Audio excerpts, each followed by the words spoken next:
KiSS. Brampton's in the house. Brampton is in the building right now. Alessia, Cara, good morning. Good morning. How are you? Doing great. Welcome back home. Thank you so much. You're still getting set. You got a lot of stuff going on over there, huh? Yeah, a lot of stuff, but it's good to be back. So the madness has begun. Yes. When did it actually start for you? Well, I think there's like different forms of madness, but like the first, I think thing of madness was when I got discovered by my production company. So then they were just like, we want to start getting you in a studio and having you make some songs. And then How old were you music. I was 16. 16. So that was like already madness because like, whoa, somebody saw my YouTube channel. So that was its own set of madness. Then getting signed to Def Jam was another form of madness. And then when Here got released was. This is what I don't understand. There's a lot of people with a lot of songs on YouTube. Yeah. How are you the one Yeah. that has, because there's a lot of great songs on YouTube that have 200 views. But what happened? What was the moment where you realized that this thing was catching? You know what? I think it's so weird because like I was also one of those people who had like 200 views. Yeah. For maybe 2 or 3 years that I was posting videos. It was like nobody really cared. I don't even know why I did it, like or for who I did it. Yeah. But I was doing it anyways. And like I think once I posted my sweater weather cover, which is the one that they saw and like how, it's my most viewed cover now, like I just kept refreshing the page. And like views just kept coming up. And I don't even know why or how or what triggered it, but people just started seeing that specific video. And how is it that somebody from the States, from Def Jam, approached you, a 16-year-old at the time living in Brampton, and said, hey, we want to work on a deal or we want to work on something with you out here in the U.S.? Did they contact you through your YouTube channel? Did they find your email address? What happened? Well, it was actually my production company, EP Entertainment, that found me first. Okay, so so then hold they on brought me here. over. When did you start your own production company? It wasn't my own production company. Oh, okay. Yeah, I have my own production company called Alessia. No. It was the production company that I work with or that I'm signed to now. Okay. Not my production. Okay, so they contact them. Yeah, so they contacted me through my Twitter, actually. Oh, okay. So it was the head of my production company's daughter that saw the video. So she showed her dad.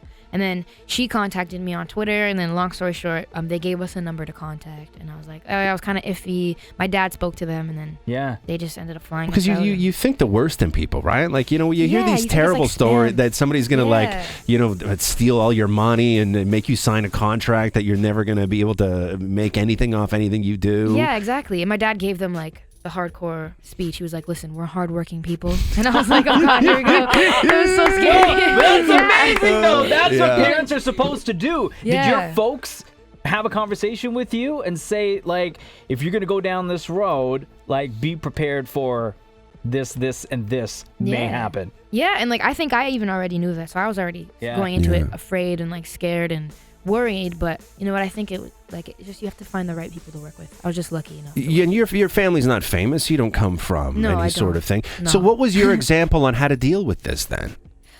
You know what? I don't really know. I think it just like I think it's just weird because it's just so new to us. Yeah. I don't really know. I mean, my aunt sings. Yeah. But who does it well for you? Who in your sort of peer group, in your age group, that is, on the top of their game and a singer? Who does it well? Like whose life and career do you sort of look at and say, you know what, they got it going on. They're doing it well. They're not making a ton of mistakes. They're still doing great music, and they seem to still be themselves. Lots of people, like everyone from like Justin Timberlake. I always thought he was such a cool example. I don't know why. Like he just. I like cool JT, stuff. man. I'm a huge and like he fan never of his. went That off. guy's He the never bomb. went left. He's awesome. And like Taylor Swift is doing amazing. She's a great example. Yeah. For that, Lord, even because she's my age and she's like doing amazing things. Yeah. She never had to do anything stupid to be great. Alessia, Cara is here. It's the Roz and Mocha Show, KiSS 92.5. You have an album called Know It All that's coming out in the fall. Yes. Is it finished, or are you still in the process of working on it right now? I think it's like, well, all the songs are done. We have all the songs. We just have to get all the tweaking and the little fine tuning stuff. But have people started reaching out to you?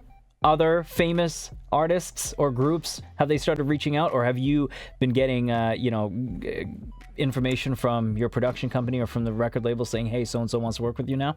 Not for working with yet. I don't know if they don't tell me. Maybe nobody wants to work with me. I don't know. But people have actually like reached out to me and said they like my song, which is amazing. Oh, nice. Like, and shouted me out, and like Lorde, Tovlo, Shawn Mendes. But it's cool because it's like, I always think these people go out of their way to do that. They don't have to do that. They're like, I'm a nobody right now, and like they're amazing and huge. I mean, not nobody. You know what I mean? Like nobody really knows. Let me tell you something right now. Don't sell yourself short. Because the first time I heard your single, I won't lie, I heard your single on Spotify, and I lost my mind. And I turned it up, and I was like, yo, I don't know who this girl is. I don't know this song. This is the first time I'm hearing this song. And I look on the views, and like millions and millions of views. 2 weeks later, I get told from somebody at Universal Music Canada here in Toronto, said, yo, I got to play this new song from this girl, Alessia Cara. She's 18 years old. She's from Brampton. Played the song. I was like, dude, I heard the song on Spotify. This song is the bomb. So congratulations to you. The song is incredible. I love it. And one thing I only recently found out is that even though it's huge, massive right now, the song is like one of your oldest tracks, right? Yeah, it was before I was even signed. Yeah, it was just How long ago did you write the song? About 2 years ago. Wow. So when I started working with So it's 16? not my production. Yeah, 16. What was that? A grunt of what? Just listen, there's nothing.